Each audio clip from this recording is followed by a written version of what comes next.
Est-ce que vous pouvez nous dire ce que vous faites comme métier tous les deux? Oui, donc je suis chirurgien dentiste, j'ai exercé ce métier pendant 40 ans et je suis à la retraite depuis peu de temps. Et moi je suis médecin et je suis à la retraite depuis 4 ans. Alors, tous les deux, est-ce que je pouvais vous faire regarder une petite vidéo? Voilà, donc je vous la laisse, regardez, hop. Et là, vous appuyez pour lancer la vidéo. Les masques sont inutiles si vous n'êtes pas malade, si vous n'avez pas été personne contact proche de personnes malades. On ne doit pas acheter de masques et d'ailleurs on ne peut pas en acheter puisque nous avons donné des instructions aux officines de pharmacie pour qu'elles ne distribuent des masques que sur prescription médicale. Non, il n'y a pas de risque de pénurie. D'abord pour les masques dits chirurgicaux, les bleus un peu plissés. En fait, on a des stocks d'État qui ont été réalisés dans des mandatures précédentes. J'insiste, l'usage du masque en population générale n'est pas recommandé et n'est pas utile.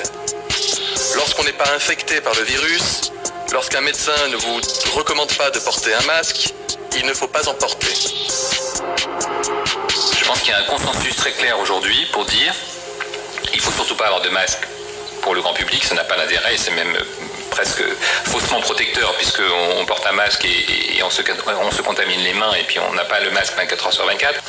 Bon, effectivement, moi j'ai porté un masque pendant 40 ans pour travailler parce que j'étais à 20 cm de la bouche de mes patients, donc il peut y avoir un échange. Et puis moi je travaillais dans une brumisation très importante, un spray de turbine avec une vaporisation de fluides biologiques et donc de bactéries, dans un milieu particulièrement septique, la bouche. Donc c'était normal de travailler avec un masque, aussi bien pour ma protection que la protection de mes patients. Il faut savoir quand même que ce type de masque, ces masques plissés dont il parle, chirurgicaux, ce sont des masques qui vont protéger de grosses particules et de gouttelettes de sang, de salive et également de bactéries à la rigueur, de bactéries qui sont quand même au moins un mu. Un virus à ARN, c'est 20 nanomètres. Donc dans celui, comme on parle du Covid actuellement, c'est 20 nanomètres, donc c'est tout petit. Je crois qu'il en passe au moins une centaine par les micropores de ce type de masque. Donc les masques pour ce type de micro-organismes sont des masques très spéciaux qu'ils utilisent dans des laboratoires, je crois, et qui seront évidemment totalement impossibles à porter par la population en général. Donc dans le cas de cette pandémie, de cette contamination par ce virus, à mon avis, me semble totalement surréaliste. Je vous laisse terminer de regarder la vidéo. Non, les Français ne pourront pas acheter de masques dans les pharmacies parce que ce n'est pas nécessaire quand on n'est pas malade.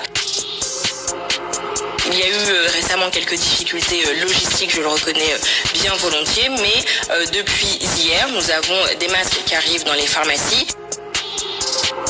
Il n'y a pas de sens à porter ce masque lors des déplacements autorisés. La meilleure des protections, ce sont les gestes barrières. Les masques, c'est une bataille essentielle. Le gouvernement a fait toute la transparence et mobilisé depuis le premier jour et nous continuons d'avancer. Nous encourageons effectivement le grand public, s'il le souhaite, à porter des masques, en particulier ces masques alternatifs qui sont en cours de production. D'abord, il n'y a aucune décision de recommandation de port du masque, ni obligatoire, ni recommandé en tout cas à ce stade, pour la population générale. L'État, à partir du 11 mai, en lien avec les maires, devra permettre à chaque Français de se procurer un masque grand public. Pour les professions les plus exposées, et pour certaines situations comme dans les transports en commun, son usage pourra devenir systématique. J'ai toujours plaidé pour l'accès au masque grand public. Ah oui, là, il y a une évolution complète du discours, évidemment.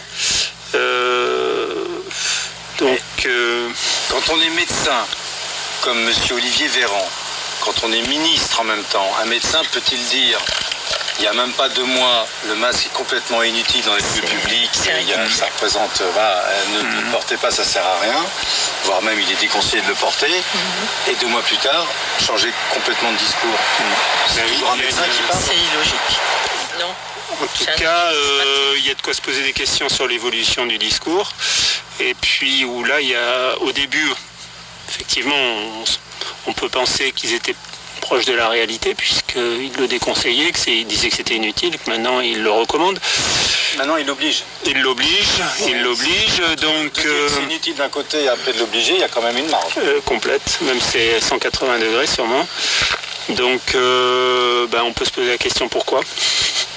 Pourquoi? En tout cas, c'est très nocif quoi, comme décision, hein, puisque c'est inutile et c'est même, on pense que ça va être nocif dans la mesure où ces masques vont être contaminés par les propres germes des personnes. Les gens ne vont pas jeter leurs masques. Nous, en pratique médicale, on jette un masque toutes les 2 heures en gros. Là, ils vont les garder toute la journée, voire plus, le lendemain. Ils ne vont pas se laver les mains en permanence, en plus avec du gel hydroalcoolique, puisque ça a l'air recommandé. Quid de l'innocuité de ce gel en permanence quand même Mais il faut suivre son intelligence et son discernement. Il faut savoir discerner les vraies paroles et celles qui sont dictées par je ne sais quel projet qu'ils ont par derrière. Il faut discerner, il faut avoir son discernement. Pour un médecin, un chirurgien dentiste, vous dites que ça n'a pas de sens de se masquer aujourd'hui. C'est totalement surréaliste et c'est inopérant. C'est inopérant et c'est même pervers, c'est nocif. Je pense que c'est on ne peut pas avec nocif. un masque avoir assez d'oxygène pour pouvoir oxygéner son cerveau et réfléchir. Ouais. C'est ridicule, c'est obsolète. Je trouve ça obsolète. Complet. On a traité les non-porteurs de masques de gens, pervers narcissiques, de psychopathes, merci, de psychopathes et de machiavéliques, selon une étude de chercheurs polonais, donc non sourcés. Comment expliquez-vous cet acharnement à nous faire croire que, oui, maintenant le masque, hier il était complètement inoffensif, il fallait surtout pas le mettre, et aujourd'hui c'est devenu une obligation. Il y a de quoi perturber les gens, donc est-ce que ça fait partie d'une stratégie pour perturber le raisonnement de la population? Et puis après, est-ce qu'il y a d'autres objectifs de contraintes, puisqu'on voit quand même qu'on arrive à interdire des zones où les gens sont pourtant totalement isolés. Donc il n'y a aucun risque de contamination et pourtant on va leur imposer une contrainte de plus occuper cette zone comme une plage, comme une randonnée en montagne, comme des choses comme ça, c'est totalement absurde. Donc on peut se poser la question s'il n'y a pas une volonté de formatage quand même de toute une population et de mise sous contrainte. Une population. Et c'est vrai qu'on a du mal à comprendre pourquoi il y a peu de médecins qui se révoltent. Et je pense qu'ils sont contraints par la sécurité sociale, par tous les... par toutes les instances officielles. Administrativement, parce qu'ils savent qu'ils peuvent être sanctionnés par les pouvoirs publics. Donc, par le Conseil de l'ordre surtout. Sûrement. C'est le premier échelon sûrement dans la contrainte d'un professionnel de santé. Après, il peut y en avoir d'autres. C'est inquiétant. C'est inquiétant depuis un moment parce qu'avec tout ce qu'on voyait, les messages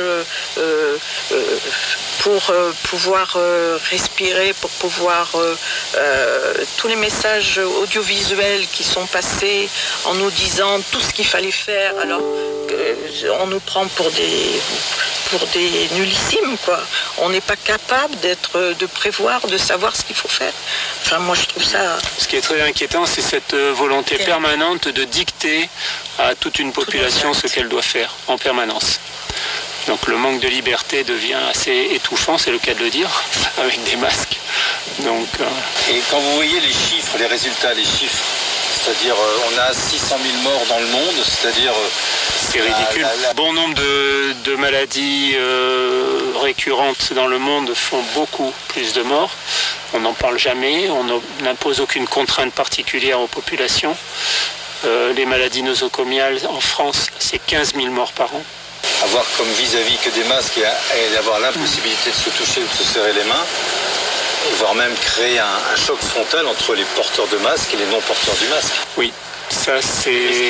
Le risque est énorme. Le risque est énorme, justement. Oui, de séparer les gens entre eux et de créer une suspicion permanente entre les gens.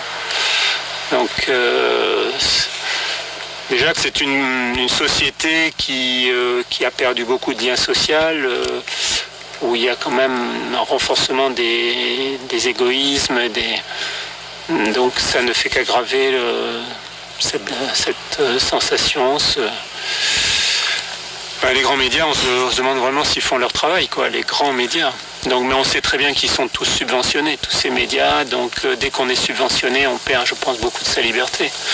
Donc est-ce que ce discours, vu l'importance de ce discours en permanence, il y a un véritable matraquage audiovisuel, il est là pour sûrement formater les populations et les soumettre.